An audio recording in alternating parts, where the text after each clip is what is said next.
Sometimes at night, when the rain is beating against the windows of my room, I think about that summer on the farm. It has been 5 years, but when I close my eyes, I am once again by the creek watching the black fox come leaping over the green, green grass. She is as light and free as the wind, exactly as she was the first time I saw her. Or sometimes, it is that last terrible night, and I am standing beneath the oak tree with the rain beating against me. The lightning flashes, the world is turned white for a moment, and I see everything as it was, the broken lock, the empty cage, the small tracks disappearing into the rain.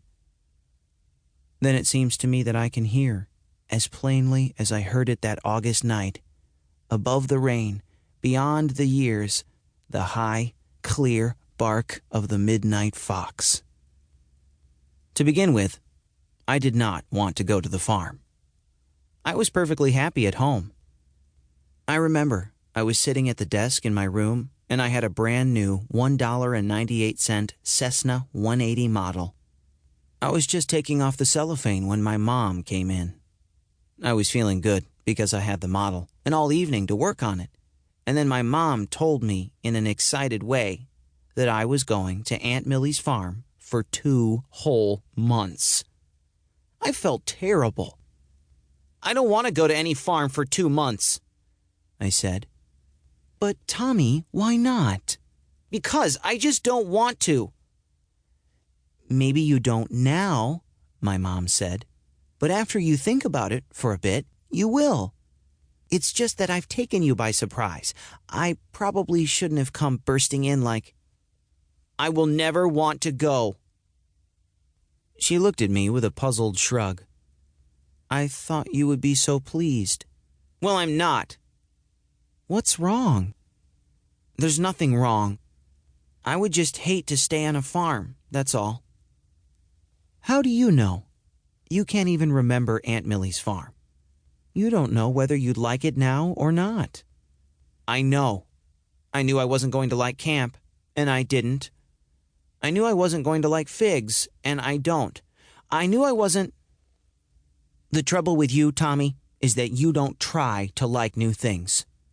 You shouldn't have to try to like things. You should just very easily, without even thinking about it at all, like them." "All right," she said, and her upper lip was beginning to get tight. "When I first saw this farm, I very easily, without thinking about it at all, loved it.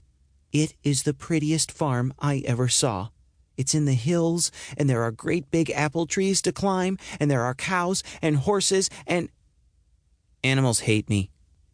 "Tom, I have never heard anything so silly in my life. Animals do not hate you." "They do. How about that dog that came running up at about 100 miles an hour and bit me for no reason? I suppose that dog loved me." "The lady explained that. The dog had a little ham bone and you stepped on it and the dog thought you were going to take it. Anyway," she continued quickly, "just wait till you see the baby lambs. There is nothing dearer in the world. They are—" "I'll probably be the only kid in the world to be stamped to death by a bunch of baby lambs." "Tom!" "I tell you, animals don't like me. Perfectly strange animals come charging at me all the time." My mom ignored this and went on about the fun I would have in the garden, and especially gathering eggs. There was, according to her, no such fun in the world as going out to the hen house, sticking your hand under some strange hen, grabbing an egg, and running back to the house with it for breakfast. I could picture that.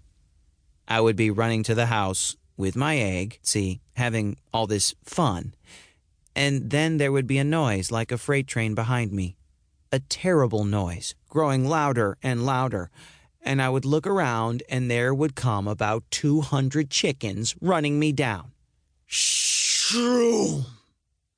Me, flattened on the ground, while the lead hen snatches the egg from my crushed hand and returns in triumph to the coop.